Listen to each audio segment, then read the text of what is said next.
Well, Dr. Stribling I was born to parents of Ruby and Oscar Davis. They both had second and third grade education. I was born in a little small hick town in Wilson, Arkansas. I'm the youngest of 12 children.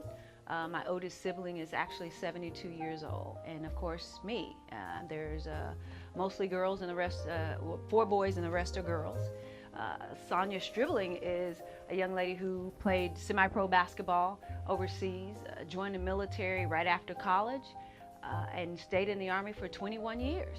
Being the youngest of 12, but almost like being the only child for the simple fact that all my siblings were at least 8 years older than I was. So by the time my mom had me, she was 45, and I truly believe that she was tired.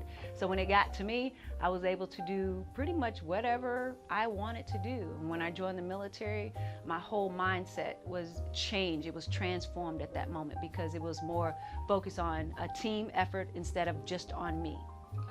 Post-military, I just retired October of last year, and right before I retired, probably a year prior to that, I was trying to figure out what I wanted to do when I grow up.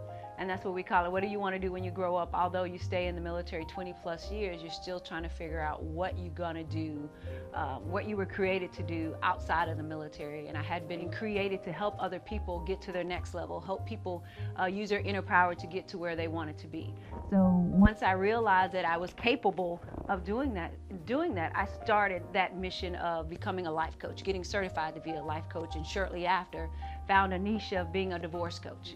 So phase 1 of being a divorce coach is helping that person navigate through the process of divorce. And then phase 2 of being a divorce coach is helping a person post-divorce. I call it life after divorce GPS, helping that person get back on track, reinvent themselves, and figure out who they really are. Because most people, when they're married, spend a lot of their time focusing on their family, their children, and their spouse, and they lose their identity of who they really are.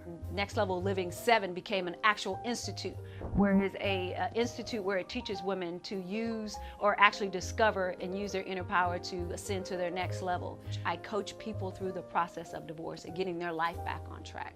So the institute in itself is just more than me talking one-on-one to folks. I'm having conferences, I have programs, and 2016 I will be hosting numerous conferences for women.